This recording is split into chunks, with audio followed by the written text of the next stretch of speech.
Ciao everyone, welcome back to Tzu Secrets.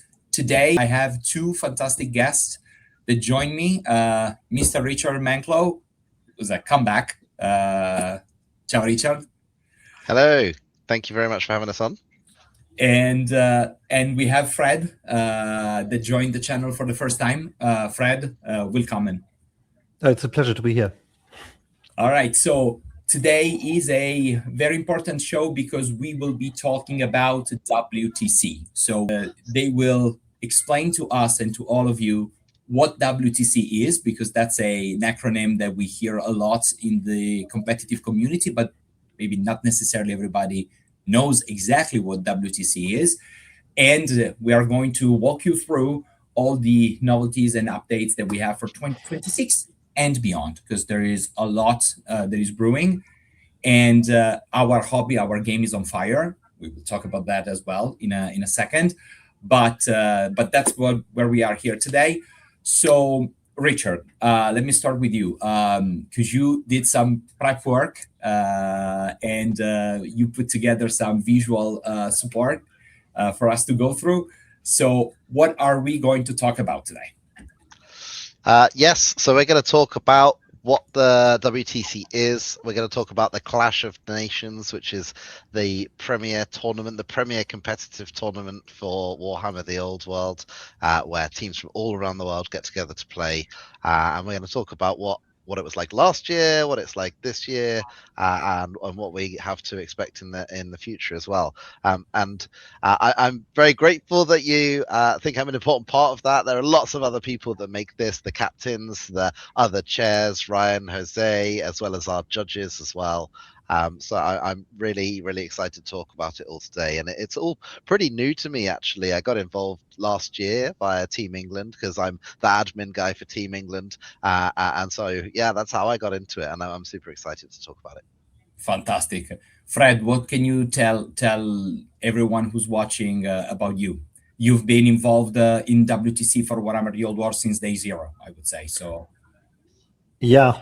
To be honest, the whole WTC thing was something that came to my mind when the game came up, and I'm pretty experienced in. I've played like ETC in Warhammer Fantasy days and the whole past years in the Ninth Age, and I think it was worth just giving it a go and trying to reach out to as many people in the Old World community to ask for persons who are interested in being a national chairman for the nation to help with electing a captain. And this is where we are, with like 32 nations at the moment attending in the council.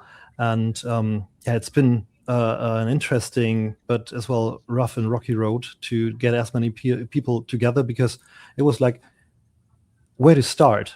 I tried to reach out to people on Facebook. Like I joined like every Facebook group I can find internationally, from Australia to Argentina. There's like A2A is not a good example, but yeah, you know what I mean. And I really tried to get in touch with as many people as I could. And I had some connections to some nations from my background in Ninth Age and Warhammer Fantasy. And on the other hand, many new people I never talked to before. I had to bring into the council and see where we can end up. And we actually did great, I think, for a good start. Managed to pull off an event in 2025, which I have been able to host in Germany. And yeah, from that point on, I'm helping out. Fantastic. And you were saying something like when the game was re-released, I feel like we've been as Warhammer Fantasy / Square based GW game, we were on a slumber for like 10 years or something, right? So we kind of went into lethargy for like 10 years. Meanwhile, the Ninth Age kind of picked up the whatever players base Warhammer Fantasy left when it was end-timed by GW. Which, by the way, I was an avid player of Ninth Age until the Old World came up, and I loved the game, and I think they did, and they're still doing a great favor to the community. Is like amazing, because they kept the community somehow alive, connected, and like and rolling dice, which is the most important thing, for 10 years, which is not a small amount. But yes, so we are so back. Like in some of the Discord groups, when there are rumors or like new releases for the old world, everybody's like, "We're so back," which is true. I mean, it's exciting, and I think with everything that is happening right now, having the opportunity to host, organize, and boost events of this proportion, it's just like what is best for the community. I'm just so passionate about that. It's really what drives me personally. It's like just like having a great time with people, like-minded people, players, and all of that. And whether this is a highly competitive, which it is, or like more of a casual narrative event, it doesn't really matter. It's just like another way to create cohesion in a community that has been left abandoned for years.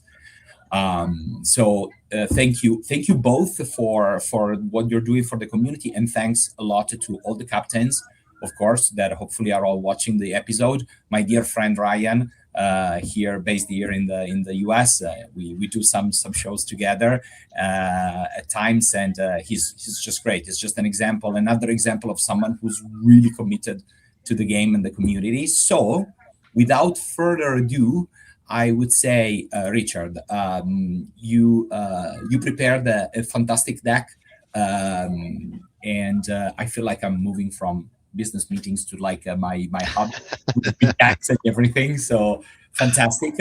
So where is this WTC Clash of Nations happening this year? So each year, teams or nations get to bid for it on location. Last year, with it being the first one for the Old World, obviously Fred mentioned he hosted it himself in Melle, Germany. Last year, we got an amazing bid from Spain. And it's going to be held in Talavera de Reina. Apologies for my very English pronunciation of that. In Spain, in the 25th to the 27th of September. And a couple of days before that, we have the World Singles Championship, which is a great place for people to get together just before the team championship this year. Perfect. Lovely. So Talavera de Reina, by the way, I did my homeworks because we will talk about that. I'm also like an interested party in all of this, but we'll talk about that later. I did my homeworks on maps. It's basically very close to Madrid. So the easiest way would be to fly into Madrid and then probably rent a car and drive there.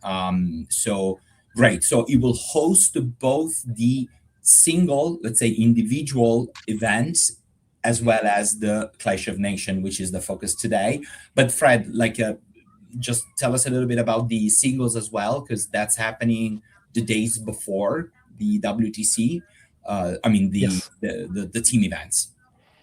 Yeah, it's pretty straightforward. So when we have the Friday to Sunday 6 games of Clash of Nations with all the teams competing, anyone from across the world can just subscribe to play an event on the Wednesday and Thursday.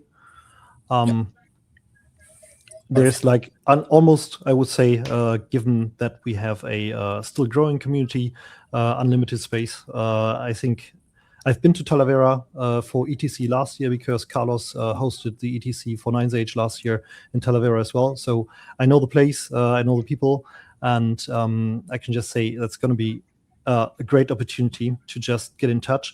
And what I like about that combination is that we usually have both people's playing the singles event, and on the other hand, at the same time, there are teams playing their scrimmage games, or like, for example, in the past, we had lots of occasions where Australia played against England, the Ashes, and stuff like that, where we have like teams having their training test games or their special competitions, scrimmage games, which is great to have it in one place. And I think the special thing about the WTC is and should be, and it fell a bit short on the first year, 2025, is the holiday aspect. Because what I experienced in the past years with all these major tournaments, it's not just an event, it's a team experience. It's Warhammer holiday, to be honest, because you spend normally like almost a week in in the city, and that makes it so important that you have a nice place where it's worth traveling, where you can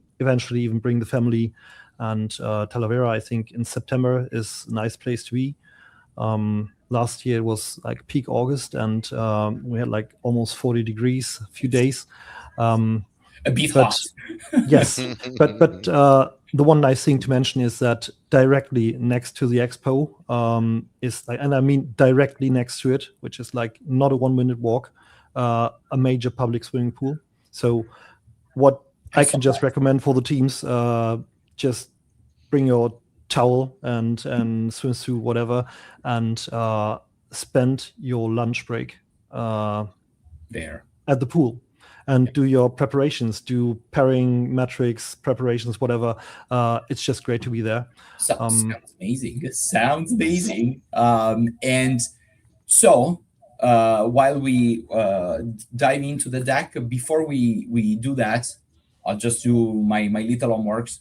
Like and subscribe to the channel, please. But also check out the webpage for WTC, which you're going to find in the description down below, and register, whether it's for the single events that Fred was explaining, which is open to anybody. It's going to be, of course, like a competitive event, and you will have the chance, no matter where you're coming from, to compete and play against like-minded folks from other countries.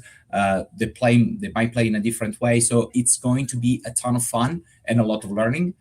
And if you are a nation that is interested, we have more time to allow more subscriptions. We will talk about that later. But please check out the website. Go there, get your information, and see if you're interested, because there's a lot of spots available. And as Fred said, it's going to be an amazing week of the hobby with people, possibly your family, if you will, so that for once I don't have to file my divorce papers, which are always there waiting in my drawers. My wife just like hit like a level of like, Andrea, I hate you, which is unprecedented. So yeah, it's okay. I close my little pitch. And Richard, you can walk us through the what's next. Sure. So what is the WTC? Because it is a little bit more than just the Clash of Nations Team Championship. As Fred kind of mentioned earlier, he's done a lot of team tournaments in his time, and it spanned all the way from Warhammer Fantasy Battles with Old WTC through 9th Age to now for Warhammer the Old World. We have 32 member nations, so people actively contributing to the community, aspiring to attend events in future, or attending this year or attended last year. National captains kind of represent their countries, build their teams, a really important part of the community. There's a WTC online tournament that happened in May that we were officiating, and that invited not just the national teams, but other teams from around the world. Obviously, because of our connection to the different national captains, a lot of national teams field teams there, but there were their kind of second national teams and other teams joining that too. The World Singles Championship, which we also covered, as well as the kind of premier event, the premier competitive event for Warhammer the Old World, for any system that the WTC is part of, the Clash of Nations, the major team championship that brings the national teams of people from all around the world together. And it is a non-profit entity by players for players, so everyone involved is a very passionate fan of the Old World, either as a TO like me, or a bad player, or very good players, and very kind of into the game, into the rules, into Warhammer Fantasy as a hobby, as lore, as narrative. There's always so many awesome discussions, and it's driven by these individuals, these inspiring individuals, the national captains who put themselves forward or exist within a community in their nation, and their nation puts them forward to build that team, contribute to the WTC, and help us with everything. Yeah, fantastic. That's and thanks to Richard for the explanation. I think you touch on a few great things about this.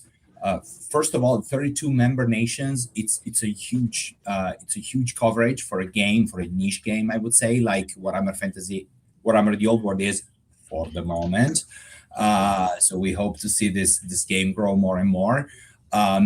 the WTC online, I can also like speak to that as from the side of the player, because I've been attending this event 2 years in a row. Last year with Team USA A, let's say the main team, and we, by the way, got the event, and it was an amazing opportunity for me to scale up my play, because I mean I'm based in New York now, so I'm kind of used to the meta game in the US, which is very different from what is in Europe, which I also remember from my years in Warhammer Fantasy back in Italy. And but you get used. I mean, we as humans, we always get used to stuff that we live in, and it's always great to get out there and be like, oh my God, there's an entire new way of playing Warhammer Fantasy that I forgot about or I didn't know about. So the WTC Online is a huge opportunity to meet folks around the world. I'm also making a lot of good friends. Some of them also participated to the Tzu Secrets online tournament on Warhol that we just hosted. So it's a great way to really get in touch with folks from the community, as we were saying before. So also my recommendation to everyone is check it out for next year, because I'm pretty sure there will be a WTCO in 2027. So do that. It's a great preparation. Even if you think you will not be able to make it to the in-person event, just register your country. Put together a team of people. You never know. Maybe you will find 12 passionate folks that are willing to travel with you. So amazing opportunity. And yes, the national captains are amazing to me. I have the honor to be in the Discord server a little bit, so I see all the conversations. There's a lot of work, guys, a lot of work behind all of this that you cannot imagine. It's not just like creating the event. It's like creating the player packet, the rule set, which we're gonna chat a little bit about. Putting everybody together, which is sometimes is easy, sometimes is really not. You have to manage people and everything. But there's one thing that it's common. It's the passion for the game and the passion for the community and the hobby, which is, to me, is like the most important thing. It's like you were saying, Andrea, the when you're in your local community having an amazing time, having an amazing game, you kind of get used to how you play, you get used to what people want to do. And then when you become part of something like this, when you interact with people from around the world, whether that's just via social media or via something like the WTC, you learn that there are so many different interpretations of rules, so many different play styles, so many different preferences. And one of the great things about the WTC is bringing them all together. And it's one of the biggest challenges, because obviously everyone has their way to play, and they want to continue playing it in that way sometimes. But some people equally just love learning about how other people play, and are very open to different styles, different approaches, and it's really exciting seeing it coming together. Yeah, totally. The one thing I would like to say is that, especially in WTC for the old world, I never experienced that a community is like on almost every topic that divided as we are in WTC the old world, because like every topic we have major discussions going on, takes a lot of time, things get heated, but I think everybody's like a sportsman and is playing fair, but everybody has strong opinions. And WTC Old World has to grow and mature. I think people have to get familiar with each other. People need to like make friends in events like in Talavera, to make sure they still align and have a common goal, to have a great international community, to have a great WTC long term, with more teams in. Like the last nations that joined the council are, by the way, China and Vietnam. So Asia is participating, which is great. So we have like all continents in the council and attending. And if we give it like a few more years, I hope that we will like grow in numbers slowly.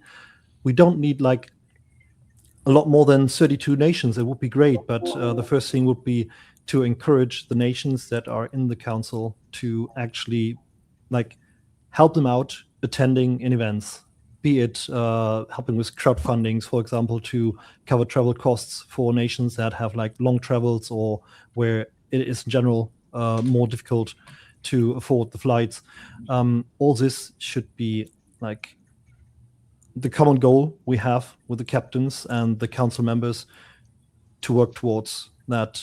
We make it a great big event, and I cannot stress enough the non-profit players for players approach, because this is like the essence and the heart and soul of the WTC. Because if somebody else is just dictating what we are doing, we can just follow and have yet another event. And I think what makes it special is that people actually have a say and can help shaping their event by putting forward like proposals for example, chairman, for the national chairman, elect the captains. They have actually the option to initiate votes within the system if they think something should be done differently. 10 captains can just force any vote, which is good. So captains are like the true captains of WTC overall. Yeah. What it's a great snapshot of how this whole organization works. It's exciting to hear that Asia is coming to the table. I think again, I think we can make a link between what WTC is right now and what Warhammer the Old World as a game by itself and as a game for GW is also becoming. I think I'm seeing this game as a slow burn. So it was really soft launched in January 2024, almost by mistake. I would love to say it's like they didn't really communicate that. It kind of like at some point in October, November, they said, okay, we have the Old World coming, yes. So it was launched in January, which who launches stuff in January? Like you never do that. So they did it. It was just before they announced the new edition of Age of Sigmar. So it was a weird way to launch it. And then like everybody was just waiting for that game to come back. So the success was great. When we did the episode together on the London GT, like we could see the number spiking and we were like, oh my God, what's going on? And fast forward 2 years, we're just like now scratching our heads with the new FAQs that just dropped, which will probably impact a little bit your comp packet, but that's another topic. But when you think about the starter set, the battle march, the new arcane journals, the new miniatures that they did, I mean, basically they refreshed entirely the Warriors of Chaos in like between the Marauders and the Warriors and Knights. It's like it looks gorgeous. It's like they are like weakening up, and as we are seeing that, we will see more players coming to the table. And as usual, there will be just the hobbyists, just the players, a mix of them, competitives, narrative, casual players. So hearing China, Taiwan, and all the other additional countries coming to the table, for me, as a passionate player and a YouTuber on Warhammer Old World, for me, it's just like the best news ever, right? Yeah, I was there on the launch day. Also wondering if anyone else was going to be there because it was the weird January, and I was at Warhammer World, and the queue. You were there, okay? The queue was insane. If you've ever been to Warhammer World, they have a car park, and they also have like a delivery zone down towards one end of it, and the queue is going all the way around that, all the way around the whole car park, out onto the road, down towards the overflow car park. And I just ended up asking one of the staff members who just looked a little bit overwhelmed by it. I was like, is it usually this busy? And he just said, no, I've never seen it this busy before, ever. And I said, what, even for 40k? And he said, no, like, and then I think that, that the way that they launched it says a lot about what they felt the game was maybe capable of. And then now, 2 years later, with all the production time, all the love and the design and the passion that the game's creators put into the game, we're just starting to see what that has turned into, what that is realized as, in terms of we've got this new Warriors of Chaos army, we've got a starter box with 2 armies in it. Battle March for me is super exciting. It looks like we're going to get some boxes for that too. And there's so much more roads, there's so much more mileage in the game, and I'm super excited to be part of it right now. Yeah, no, And it's going to be great. Yes, Fred. And these guys have an agenda to make the days of the event pack teams as hard as possible with their release schedules. Absolutely, yeah. That's true. That's very true. It's driving people crazy. Yeah. Yes, I'm sure. So, so now walking through the deck, I think what you put in the next slide, Richard, is amazing, and we can show everybody because it gives a glimpse of what really is the Clash of Nations, which is also partially what Fred was just saying, because there's a lot behind. So there's the compact, so there's the FAQs document. So all of that is a very complex balance of things. It's not just like, you deploy the army, you roll off, and then you start playing. It's much more complex than that. Starting by the fact that it's a teams of 8 event. So that means that these 8 people side by side needs to be paired. So there's an entire process which you see, which I love. It's like the most stressful moment of the round, where like the captains are pairing the different players. So we see like they are like an example. I think it's Belgium versus maybe Poland. I think. Looks like it. Yeah, they were like pairing with cards. So every player is a card, and you have to pair them. So there's a process for that.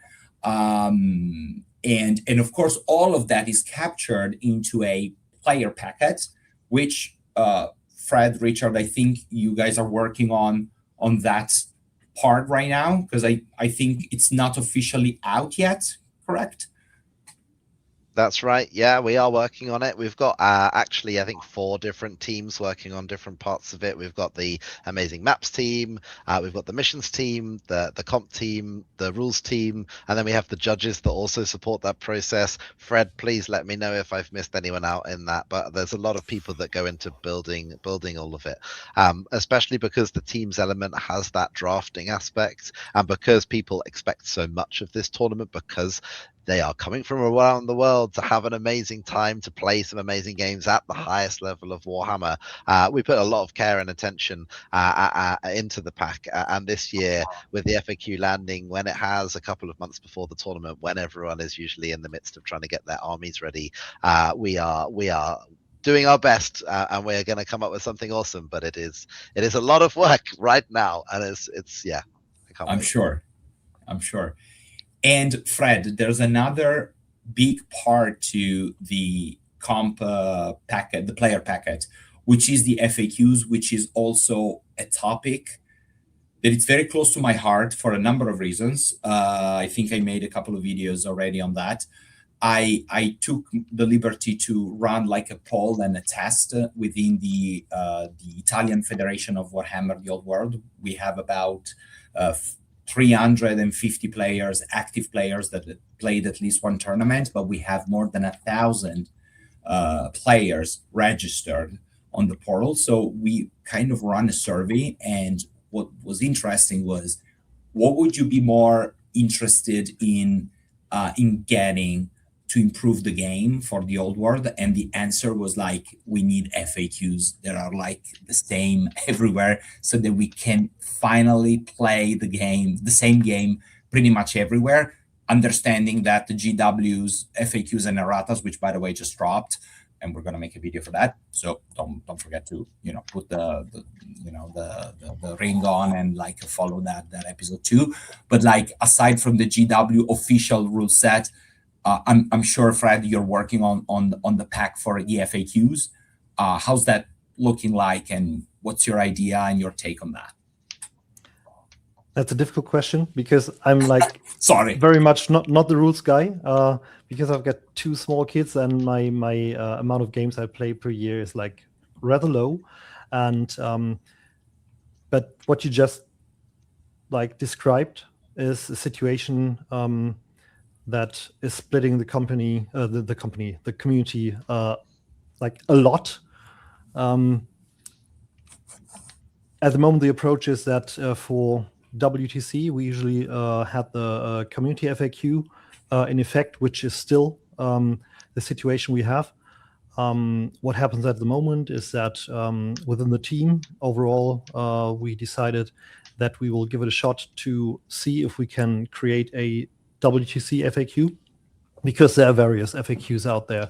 We have the Squarebase, we have the Italian one, the Polish one, whatnot, and putting all these together, including the community FAQ, and checking, okay, what are actually the exact same answers for the same questions, so we know what the international community or what the take of the international community is on that, if it's all aligned. And when there are differences, that's the main part of set teams. We are just setting up to check, can we have a certain approach, which is more rule as written or driven by rule as written?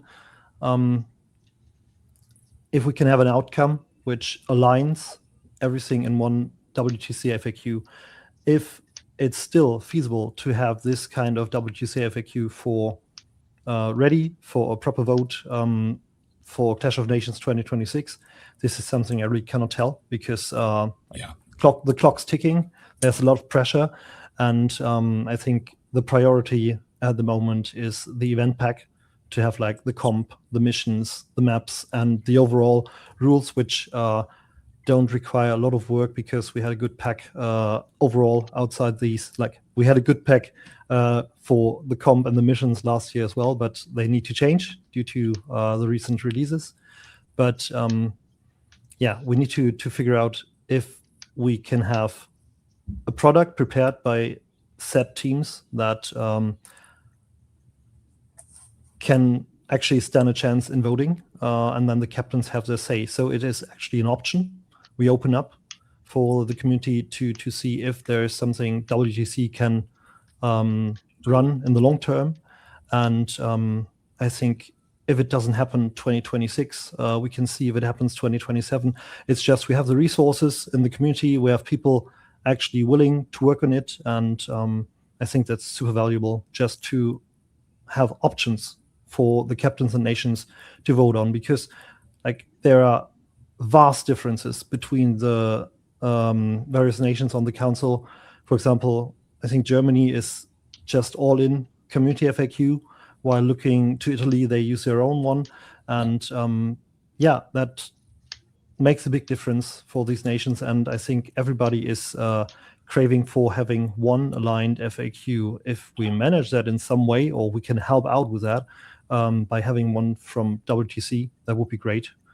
And I think we need more of these initiatives in the future for other parts, like having maybe a comp set, which is like from WTC or from the WTC Council, which is not just developed for the Clash of Nations, but which is developed across the year. And when there are releases, it is always updated. And I have more of these projects in mind, which are possible, which would like give points rebalancing, where we can do teams and involve the council. There are a lot of ideas floating around, but it's just not the time at the moment. We have to focus on having like a great Clash of Nations 2026 now.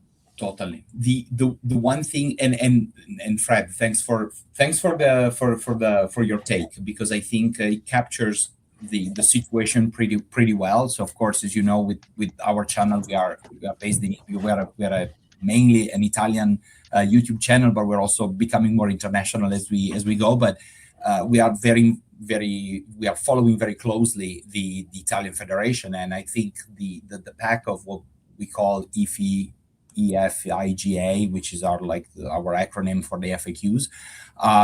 It's a great work, but it's very different from the way, for example, I play in the States, and within the States, East Coast and West Coast are playing two different games. So sometimes even within the same nation, it's complicated.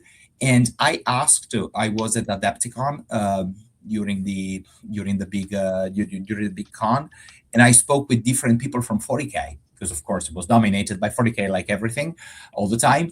And I was like, how are you guys surviving with that? And they were like, oh, it's easy. Like, we play the same game everywhere, because GW is so on top of the game, because it's their favorite game for obvious reasons. They keep constantly doing the job that, Fred, you were describing. They look at points rebalances, they do the patches, they do erratas, they do FAQs, but like on a weekly basis at times, or like a daily basis even. So it's just that the old world doesn't have from GW yet a level of like headcounts probably to do that. So hence why we as the community leaders or drivers, whatever you want to call it, it's needed at some point. And I think there will be a moment where somebody will have to put aside and be like, okay, I don't agree with that read, but you know what, let's play it this way because it's just better for everybody. Because if 80 people agree on one thing, that we have 5 that don't agree, it's okay. I mean, it's like you cannot make everybody happy all the time on everything, right? So so there's that. That was a good punchline, because that's actually the most true statement we can have this evening.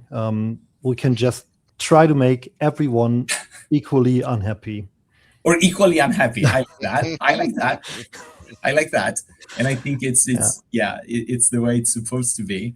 And Richard, do you have pictures for people that are like watching us right now of how actually the 25 event looked like? Do you have anything? Yeah, I do. So I'll move on to the next slide about what the tournament in Melee last year was like, celebrating the old world in this kind of first major tournament.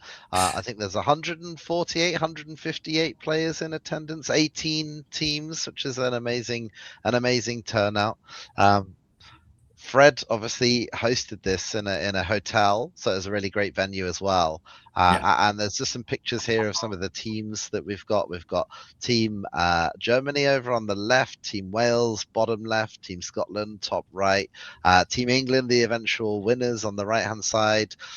We've got Christoph, who's our head judge, shaking hands with a Swedish player who I've not yet had the pleasure to meet in the middle, and some other great people. Richie Dowie After Dark, Team England captain in the bottom there, just having a wonderful time. And I didn't have any photos of the Italian team, so I put the Old Italian Federation logo in there just to get a bit of Italian representation in. But yeah, it's such an amazing event. And I mean, we're building from what is a challenging bar. Like, it was a high bar set last year, and it's going to be an even higher one this year, I'm pleased to say, especially with the 20 teams. But we started off well. Yeah, totally. And I've interviewed captains in the road to WTC 25. So I interviewed Richie from Dowie After Dark, the YouTube channel, which, by the way, is one of the best YouTube channels on Warhammer the Old World you could ever find. So my friend Richie, I really love your contents. I know you are on hold for the moment, but I know you're about to come back. You have to come back. We're waiting for you. We miss you. And the entire Team England is amazing. Like, we hosted Tom as well. Charlie also was commenting, and I saw some of the live coverage of the UK Masters, I think. I mean, it's they're all great people. I so much look forward to meeting everyone in Talavera, because, like, a little moment of disclosure for everybody who's watching, as a Tzu Secrets, Alberto and I, plus 2 other folks that will be helping and supporting us, Andrea and Alessandro. We will be in Talavera for the 2026 WTC, and we will be doing the streaming coverage live for WTC.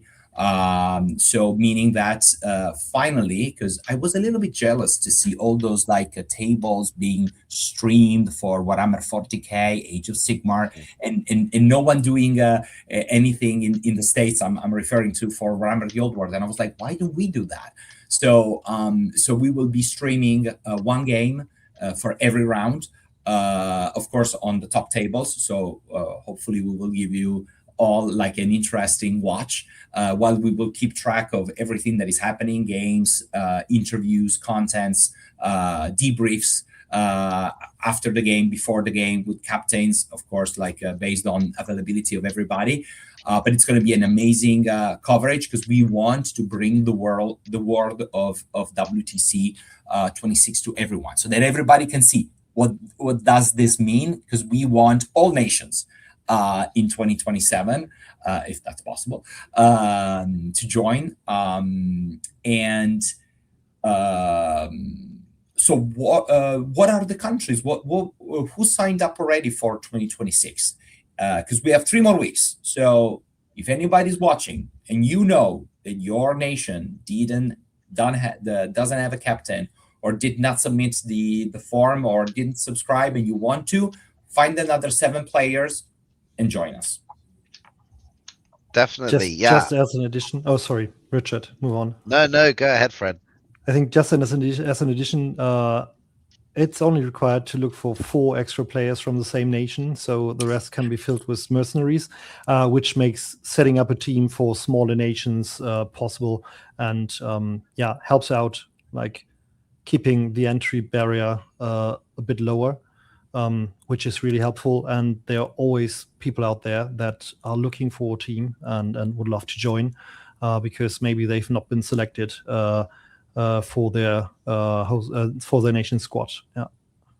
Fantastic. Yeah, certainly. And that's a great on-ramp for people who maybe feel like the captain's role is maybe a bit intimidating, or they don't feel like they know what's coming with it, because we've got people who are interested from Vietnam, from the Philippines, who are interested in registering for the World Singles Championship, and Zenov has registered his interest in becoming a mercenary for another team, and they might join a team for 2026, like Argentina, who are building a team to attend for the first time, and that allows Argentina to come as a team for the first time in their kind of tournament history. And then next year they'll have a bigger team, because that community will grow, and it might inspire people from Vietnam, from the Philippines, from China to join. And so there is an easier on road. It doesn't all have to be done up front. There are ways into it, by World Singles Championship as a mercenary, or if you do want to go the whole hog and be a captain, go for it. Yeah, fantastic. You can flip yeah. one side. Yeah, perfect. So here we go. Like, we have the visual support. It's amazing. It looks like, I think it's so on topic with the World Cup happening right now. Like, I'm seeing the same flags. Well, thankfully Italy made it to the WTC, at least. WTC. I'm so ashamed of myself for ourselves, but anyway, so it's great. I see Australia, Argentina, as you were saying, of course, USA, Portugal. Like, I see a very nice coverage. Of course, the whole UK, it's basically there. So, of course, Germany, Sweden, and I think we can only grow from there. So it's going to be pretty exciting to see how many more will be attending. I know also, Fred, you said Canada, just like kind of almost confirmed attendance. So that's also, no, but I see the flag. Okay, that's great. Yes, and I think we have the swimming pool, as we were saying, very close to the venue. So it's going to be also a nice time with all these people, all these folks from around the world. Definitely. I didn't manage to get a photo of the swimming pool in time, but you've got the building of the actual venue kind of in the top left, as well as the sign for the town, Talavera there, and then that picture is from another event, an ETC event that was hosted in the location last year. So it is a location that's familiar with wargaming. It's a host, Carlos, who's familiar with wargaming. So he's going to have all of the equipment he needs. He's got the experience to run a really great event, and with the support of our wonderful judge team, they're going to be able to put on a great show for everybody to enjoy. And you guys are going to put on a great show for everybody who's not at the venue to enjoy too, Andrea, right? Yes, that's the goal. That's the goal that we're going to have. We will be a team of 4. So the idea will be 2 people will be seated, like commenting the game itself and like keeping an eye open on whatever the other results will be. And we will have other 2 that will go around. Of course, we will be mindful of not disturbing anybody, but we will be able to also bring mobile cameras so that everybody can see in real life what's happening from afar. But like, for example, during the pairings, we will be silent, but you guys will see what it means. Like every nation, by the way, comes sometimes with its own cards. There are like customized, which are sometimes are funny.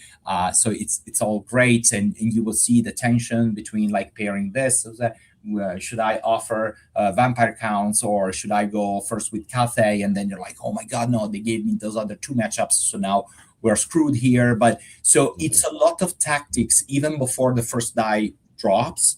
That is super interesting. So we will try to package this for everybody to see what it means to be at a 8-man team event worldwide. So we are so excited. We can't wait. But we also know that there's a future, because this is what we're expecting for 26, but we already know what's happening in 27. So where are we going, Fred, next year? It's Poland, obviously.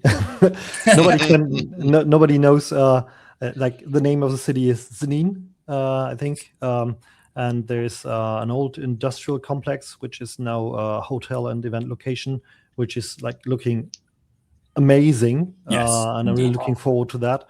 I think it's a good place for WTC, and Poland is really doing a good preparation in getting everyone curious and interested in going there next year. I think the best thing we can do is just connecting all the people in Talavera and just making everyone actually commit early to make preparation work for the WTC 2027 host team a bit easier, because it all comes down to roughly knowing how many people to expect to do a perfect preparation, because often it's about if we know early how many teams will be there, exactly, you can actually do plans for how to spend the money in the best in the best way for the players to make like the best experience. Because if you're not sure and have to wait until last minute, sometimes you can't do the nice extra touch. And so I can just urge everyone to help Poland out by just committing early, and as soon as registrations open, to just sign in, buy the tickets, be there. It's gonna be glorious. Yes. Yeah, one of the changes that we've made this year, taking inspiration from previous tournaments, actually, a change from 2025 to 2026 that Poland will benefit from greatly, is moving from a kind of a traditional GT style, 5 games, 2 days, to 3 days, 6 games. I mean, it's the World Team Championship. Who doesn't want another game? You know, elevates it even more. But it gives more time for teams to be able to enjoy the venue, enjoy time with each other. The games have more time to run. You can have a really great time. And for Poland, if I'm fortunate enough to still be here and voted in as chairman again, then I am very much looking forward to bringing my family to this place in Poland too. I'm not going to butcher the pronunciation, but I'm super excited. Excited for it. And Poland is an amazing country. For anybody who's watching, never been there, you have to go there. In some of my previous jobs, I was traveling frequently to Poland. It's just amazing. It has so much beautiful cities. It's actually, everything is pretty close, I would say. So as Richard was saying, it's also like, or Fred before him, I think those are all great opportunities to be like either close to Madrid, close to Warsaw, close to Częstochowa, like all those places that are so beautiful. And you can do both at the same time, make your family happy and get to compete in the World Cup and see what's going to happen. And so I think we must be excited for our game based on everything that is happening. We must be excited for the worldwide community growth, which we are seeing and witnessing, and we must be excited for WTC 26 and 27. So once again, folks, if you didn't check it out, go check out the WTC website, which we'll find in the description. Put like and subscribe to the Tzu Secrets channel if you didn't do that yet. Please remember that there will be a live coverage for that, so you can discover the WTC there.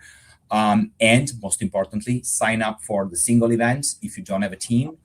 Sign up for the Clash of Nations if you have at least 4 people from your country that wants to play. We will probably have plenty of mercenaries to choose from, so don't be afraid. Just ask, just reach out to the committee, and that's it. That's my final speech, and I want to thank both of you so much, Fred and Richard, for being on the channel. Thank you very much, Andrea. Pleasure as always. It's always good to talk about Old World with you. Yes, thank you. Fred was Yeah. great. We were joking before. I was like, finally, I put a face to the name because I only saw you on the avatar on Discord. So Yeah, it's been great to be here and to give him some insight. And I have to say, one last thing for Talavera: be prepared for the nights out and take your time, and don't plan for how we're going to do preparation for the games. No, it's all about having the party, and the city is great for that. Yeah, meet you all there. Really looking forward to it. trust me, we will have a lot of cervezas all together, a lot of beers, and we will celebrate all together. So everybody, come to Talavera, check it out. Thank you all, and I'll see you on the next episode. Ciao.